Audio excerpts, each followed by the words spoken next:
Bahujan Samaj party आई है तो हम उसका भी धन्यवाद करते हैं कि वो आज किसानों के साथ अपना समर्थन दे रही है। और मायावती जी का भी हम धन्यवाद करेंगे। आज चाहे बसपा है चाहे सपा है, जो भी हमें समर्थन दे रहा है, जो किसान के साथ खड़ा है, वही इस देश के साथ है।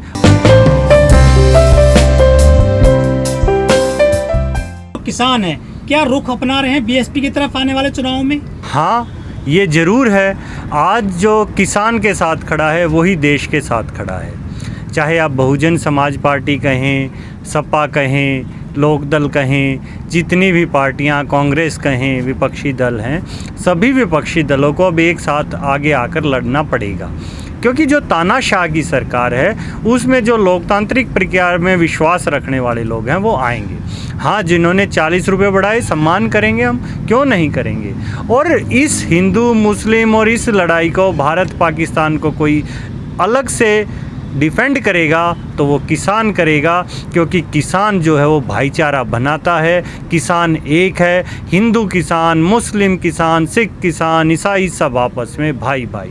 तो इस बार किसान देश के लिए लड़ेगा और किसान आज तक हारा नहीं। बीएसपी ने जो है पंजाब में शिरोमणि अकाली दल से 20 सीटों पर गठबंधन कर लिया है, किस तरह से देखते हैं उनकी इस कार्रवाई को? बहुत बड़ी अच्छी बात है। हम तो आगे चाहेंगे कि कांग्रेस भी गठबंधन कर ले, सभी करें। इस बार Bharatiya Janata party versus others इकट्ठे होकर लड़े, क्योंकि भारतीय जनता पार्टी का जो आरएसएस का ढांचा है वो देश को गड्ढे में लेके गया है। और देश को गड्ढे में ले जाने के बाद ताकत ज़्यादा लगानी पड़ेगी उसको गड्ढे से निकालने के लिए। तो आज समय आ गया है कि सभी विपक्षी दल एकजुट होकर देश की अच्छाई के लिए कार्य करे। और उसी को आज के दिन कोई लीड करेगा, कोई नैतिक उसकी जिम्मेदारी ले रहा है तो वो किसान ले रहा है। किसान लीड करने के लिए तैयार है, नेतृत्व के लिए तैयार है। हाँ, सभी पार्टियों को और जनता को उसका साथ देना पड़ेगा। अकाली दल ने कानूनों के खिलाफ जाकर बीजेपी से गठबंधन तोड़ा, अब बीएसपी साथ आ गई, तो इसका मतलब समझा जाए कि बीएसपी भी अब किसानों के साथ है, क्योंकि अकाली दल तो किसानों के साथ ही है। उन्होंने मंत्रिमंडल से भी इस्तीफा दिया। हाँ, दिया, और उनका स्वागत योग्य कदम है। हमने तारीफ़ की उनके इस कदम की कि किसानों के साथ आके वो खड़े हुए।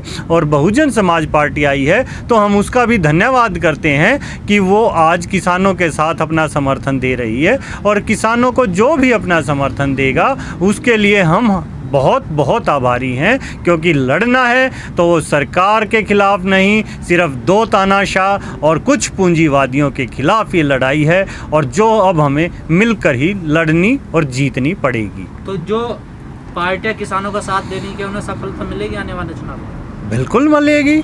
आज जो देश के साथ खड़ा है वही किसान के साथ खड़ा है। ये दोनों एक दूसरे के पूरक हैं। अब हम बार बार बात करते हैं, आपने अभी कहा बसपा की, आप दलित की बात करते हैं, तो किसान जो है वो सिर्फ और सिर्फ किसान है। ना किसान दलित है, ना ब्राह्मण है, ना राजपूत है, ना जाट है।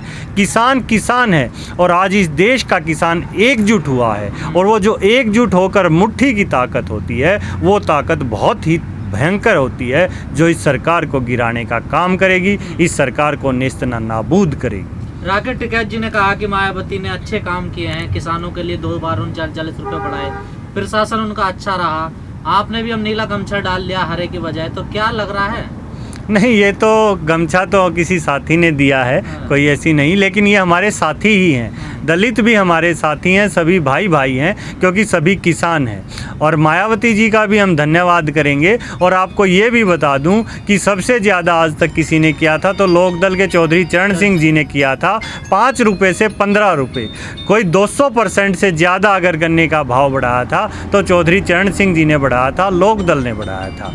हाँ, आज भी, आज चाहे बसपा है चाहे सपा है, जो भी हमें समर्थन दे रहा है, जो किसान के साथ खड़ा है, वही इस देश के साथ है, और वही इस देश को आगे ले जाने का काम करेगा। यूपी में हलचल मची हुई है, कैसे देखते हो? योगी जी दिल्ली आ रहे हैं, जा रहे हैं, क्या लग रहा किसानों का आंदोलन का प्रभाव पड़ रहा क्या? बिल्कुल पड़ रहा है। वो अभी तो सरकारी खर्चे पे आ रहे हैं, जा रहे हैं, वो देख रहे हैं कि कुछ समय है, अपने ठहरने की, रहने की व्यवस्था देख रहे हैं, क्योंकि सत्ता तो अब चली गई उनके हाथ से। कुछ ही समय बचा है, सत्ता तो इसके पास रहेगी नहीं। भारतीय जनता पार्टी के तो दूर दूर तक लोग नज़र आपको नहीं आएंगे। तो ये लोग अब इधर उधर घूमकर अपनी ये जगह ढूंढ रहे हैं कि बिल कहाँ बनाने हैं जिसमें बैठकर ये आराम से छुप जाएंगे। पर बीजेपी कह रही योगी जी के नाम पे यूपी का चुनाव लड़ा जाएगा। कुछ कहते रहो, वो कुछ कहे घर की सरकार है, घर की भाई काका लिखनिया, कुछ कह दो, लेकिन उनकी बातों का आज के दिन कोई महत्व नहीं है। वो ख़त्म हो चुके हैं प्रदेश से भी और देश से भी। सर खबरें आई कि 250 विधायक योगी जी के खिलाफ है, लेकिन सामने नहीं आए वो खुलकर, क्या वजह है? मुझे तो इस बात का नहीं पता खिलाफ हैं, और अगर खिलाफ हैं ऐसी आई थी। हाँ। नहीं, अगर खबरें आई हैं और आप कह रहे हैं ऐसा सच है और उनमें हिम्मत नहीं हो रही है, तो आ जाएं गाजीपुर, किसान आंदोलन पे बैठें और देखें खिलाफत करके, फिर उनको कौन रोकता है हम देखेंगे। किसान जिम्मेदारी लेगा, आप आए और किसानों के साथ आकर कंधे से कंधा मिलाकर खड़े हों, लेकिन भारतीय जनता पार्टी से नहीं। भारतीय जनता पार्टी और संघ की नीतियों को, चालों को, कुरीतियों को इस देश का नागरिक और किसान पहचान चुके हैं। तो इनसे तो अब की बार पीछा छुड़ाना ही पड़ेगा, क्योंकि देश को आगे बढ़ाना ही पड़ेगा। पश्चिम बंगाल में मुकुल रॉय जो बीजेपी के नेता रहे हैं, 4 साल तक उन्होंने बीजेपी में जो है अपना काम किया और उनको ममता बनर्जी ने अपनी पार्टी में फिर से मिला लिया है। क्या बीजेपी को बड़ी चोट पड़ी है इससे? बीजेपी के तो कभी थे ही नहीं। हाँ, बीजेपी कुछ डराती है, ईडी, सीबीआई और बहुत सी चालें हैं इनके पास, वो खींच लेती है। जो जहाँ है वो वैसा ही रहेगा। आपको मैं याद दिला दूँ, 77 के बाद लोक दल और जनता पार्टी की जब सरकार आई थी, तो उस समय सभी विपक्ष इकट्ठा हो गए थे, और उस समय कोई कांग्रेस से, कोई कहीं से आ रहा था, तो वो विचारधारा के लोग थे। आज जो लोक दल की विचारधारा के लोग हैं, इधर उधर सपा बन गई है, इनेलो बन गई है, बहुत सी पार्टियां हैं।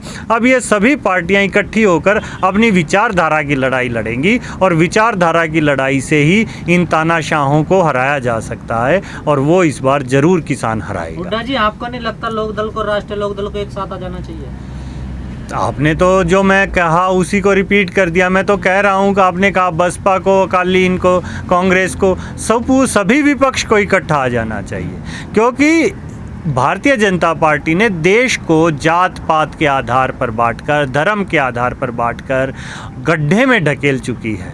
तो इस गड्ढे से देश को निकालने के लिए सबको इकट्ठी ताकत लगानी पड़ेगी, और जब ताकत इकट्ठी हो जाती है तो जोर ज़्यादा लगता है, उसमें जल्दी से काम बन जाता है। इसलिए विपक्ष को इकट्ठा होकर ही कोई रणनीति बनानी है। लोक दल और वो राष्ट्रीय लोक दल मर्ज हो जाएं आपस में। हम बता दिया सभी। मैं तो ये भी चाह रहा हूँ बसपा भी, सभी भी, जो और पार्टी, सपा, बसपा, कांग्रेस, सभी मिलकर इकट्ठा लड़े। आरएलडी हुई, लोकदल हुई, सभी मिलकर लड़े।